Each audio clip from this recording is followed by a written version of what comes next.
हाँ जी, तो स्टूडेंट्स जैसा कि हमारा प्रीवियस लेक्चर यहाँ पे ख़त्म हुआ था बीजीटी ट्रांजिस्टर मॉडलिंग से पहले, तो चलें आए यहाँ से हम स्टार्ट करते हैं बीजीटी ट्रांजिस्टर मॉडलिंग। इसको मॉडल किस तरीके से किया जाता है एक बीजीटी ट्रांजिस्टर को, तो देखें वो कहता है a model is a combination of circuit elements properly chosen that best अप्रॉक्सीमेट्स the actual behaviour of a semiconductor device under specific operating conditions. यानी वो असल में ना इसका मतलब ये कहना चाह रहा है कि एक किसी भी मॉडल को किस तरीके से तैयार किया जाता है। एक मॉडल जो होता है वो कई सर्किट एलिमेंट्स का कॉम्बिनेशन होता है, लाइक रेजिस्टर होते हैं उसके अंदर हमारे पास कैपेसिटर होते हैं, और उनकी जो वैल्यूज़ होती हैं उनको इस तरह से सेलेक्ट किया जाता है कि उसका जो सेमीकंडक्टर बिहेवियर हो वो हमें कुछ स्पेसिफिक ऑपरेटिंग कंडीशंस को अचीव करने में हमारी मदद कर सके। ठीक है जी। आगे देखें वो कहता है देयर आर थ्री मॉडल्स, यानी कि हमारे पास तीन टाइप्स के मॉडल होते हैं। एक होता है आर ई मॉडल। ठीक है जी। आर ई एक बच्चों क्या नाम है एसी इनपुट रेजिस्टेंस होती है, तो ये उस लिहाज से एक मॉडल तैयार किया गया है। एक हाइब्रिड मॉडल होता है, एक हाइब्रिड पाई मॉडल होता है। ज़्यादातर हमारा जो यानी कि पाला भरता है वो इस मॉडल से भरता है, बट आपके यहाँ पे तीनों मॉडल्स जो हैं आपको स्टडी करवाए गए हैं। देखें वो कहता क्या है, once the AC equivalent circuit is determined, जैसे ही आप एक इक्विवेलेंट एसी सर्किट को डेटरमाइन कर लेते हो, the schematic symbol for the device can be replaced by it equivalent circuit. तो उसका जो यानी कि डिवाइस का स्कीमेटिक सिंबल होता है उसको उसके इक्विवेलेंट सर्किट से रिप्लेस कर दिया जाता है। ठीक है। अब देखो आगे क्या वो कह रहा है कि BGT transistor modelling AC analysis. अब बच्चों कोई भी डिवाइस है ना, जब उसको डिज़ाइन किया जाता है तो उसको यानी पहले क्या किया जाता है, एनालाइज किया जाता है। उसका डीसी एनालिसिस किया जाएगा, एसी एनालिसिस किया जाएगा। अब इसका हरगिज़ ये मतलब नहीं है कि जब ये सर्किट जब ये आपका डिवाइस परफॉर्म कर रहा होगा तो उस वक्त सिर्फ एसी उसका यानी कि बिहेव कर रहा होगा, डीसी उसका शट डाउन होगा, ऐसा नहीं होता। ये कैलकुलेशंस करने के लिए हम खुद से ये सारी कह लें टेक्निक्स अप्लाई करते हैं एक सिस्टम के ऊपर, जिससे हमें ये पता चलता है कि यानी अगर लाइक जैसे मैंने प्रीवियस में मिसाल दी थी कि हमारे ये जो मसाजिद के अंदर मॉस्क्यू के अंदर क्या नाम है स्पीकर सिस्टम लगा हुआ है, तो उसमें ये तो नहीं होता कि यानी कि बस बंदे की आवाज़ ही जा रही है, डीसी एनालिसिस है ही कोई नहीं, यानी कि डीसी की कोई सपोर्ट ही नहीं है। अगर डीसी ना लगी हो तो बंदे की आवाज़ एम्पलीफाई ही नहीं हो सकती। तो वो यही चीज़ यहाँ पे आप समझाना चाह रहे हैं कि एसी एनालिसिस पहले हम समझेंगे। एसी एनालिसिस से हमें यह पता चलेगा कि हमारा बिहेवियर कैसा होगा एसी की अकॉर्डिंग। ठीक है। देखिए वो कह रहा है एसी आपकी बच्चों आवाज़ हो सकती है, एक साउंड वेव हो सकती है, कुछ भी हो सकता है सिग्नल। ये मैं जस्ट जो मिसाल ली है उसके अकॉर्डिंग साउंड वेव कह रहा हूँ, साउंड सिग्नल कह रहा हूँ। अदरवाइज़ ये कुछ भी हो सकता है, लाइक एक करंट सिग्नल भी हो सकता है, वोल्टेज सिग्नल भी हो सकता है साइनोसाइडल की फॉर्म में। ठीक है। आगे वो कह रहा था AC equivalent circuit of a transistor network can be obtained by, यानी कि एक एसी इक्विवेलेंट सर्किट हम कैसे ट्रांजिस्टर का बना सकते हैं। इन पॉइंट्स को फॉलो करते हुए सबसे पहले आपने क्या करना है, setting all DC sources to zero, यानी कि आपने तमाम के तमाम डीसी सोर्सेज को ज़ीरो पे सेट कर देना है। उनके वोल्टेजेस या करंट्स जो भी उनकी वैल्यूज़ हैं उनको ज़ीरो कर देना है और उनको रिप्लेस कर देना है ग्राउंड कनेक्शन के साथ। तो ये आपको भी नीचे दिखाई भी देगा। ये देखें मैं इसको स्क्रीन को कुछ इस तरीके से यहाँ पे सेटल करना चाह रहा हूँ कि आपको दोनों पॉइंट्स नज़र आएँ, ऊपर वाले भी और नीचे वाले भी। ये देखें मैं थोड़ा सा बस जो बच्चों थोड़ा सा सेटलमेंट करना चाहूँगा यहाँ पे। चले इतना भी ठीक है। अब देखें वो जैसा कि कह रहा था डीसी सोर्सेज को शट डाउन करके आपने क्या करना है, ग्राउंड कनेक्शन कर देना है। ज़ीरो के ऊपर सेट करना है, यानी कि शट डाउन ही होता है। ये देखो ये डीसी सोर्स है, इसमें वीसीसी, तो इसको मैंने जैसे ही शट डाउन किया तो उसने देखें या शट डाउन करने के बाद दूसरी तरफ एसी एनालिसिस लिखा हुआ है, यानी कि यहाँ पे एसी एनालिसिस हो रहा है, उसने उनको ग्राउंड के साथ कनेक्ट करवा दिया हुआ है। ठीक है जी। देन सेकेंड नंबर पे वो कह रहा था रिप्लेस कर दीजिए तमाम के तमाम कैपेसिटर्स को शॉर्ट सर्किट इक्विवेलेंट के साथ। शॉर्ट सर्किट का मतलब होता है एक शॉर्ट वायर लगा देना, यानी कि जिसकी ज़ीरो रेजिस्टेंस होती है। तो ये देखो एक ये वाला कैपेसिटर है, एक ये C3 है मेरे पास और एक C2 है। तो C1 को भी उसने देखे शॉर्ट वायर से रिप्लेस कर दिया, C2 को भी उसने शॉर्ट वायर से रिप्लेस कर दिया, और जो अपना C3 था वो कहाँ पे गायब हो गया। C3 तो चले शॉर्ट वायर से रिप्लेस हुआ, लेकिन ये RE को इसने कहाँ पे किया।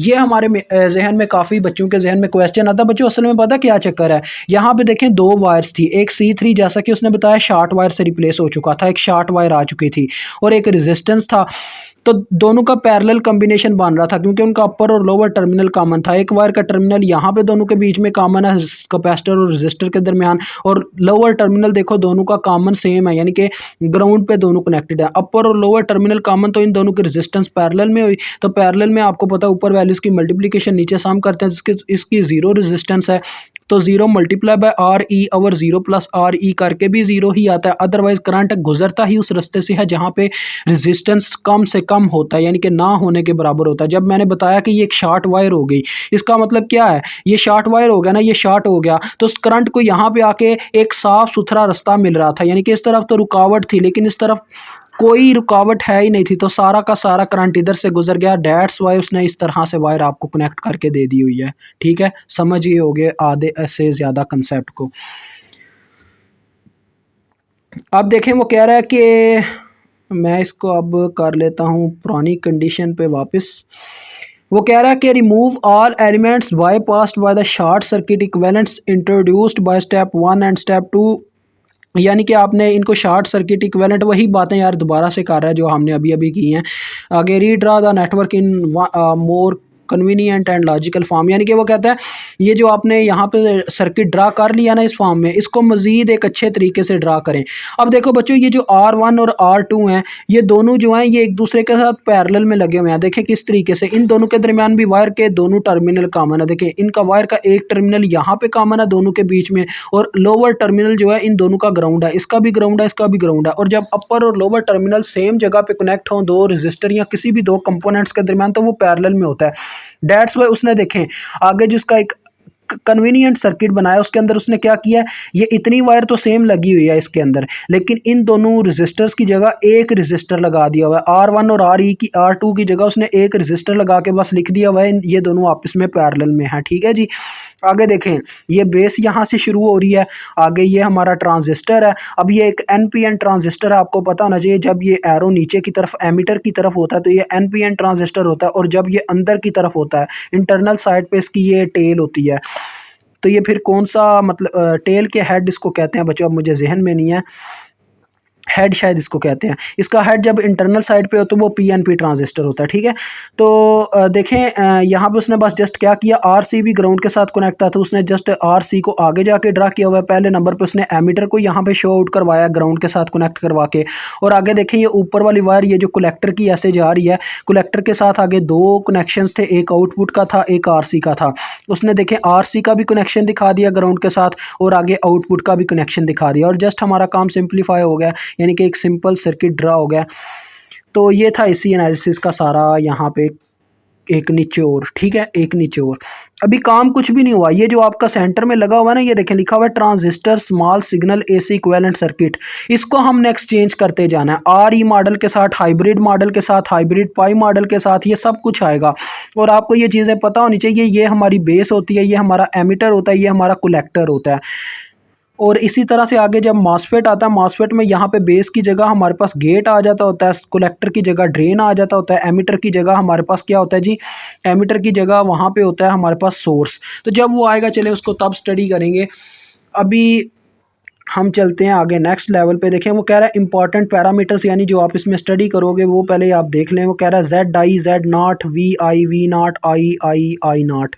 अब बच्चों ZI इनपुट इम्पिडेंस है, इसके नाम से ही जाहिर हो रहा है। Z0 output impedance, VI input voltage, V0 output voltage, II input current, I not output current. यार इसके ऊपर मैं कहता हूँ लेक्चर देने का मतलब ही नहीं बनता, इतना तो आप सभी जानते हैं।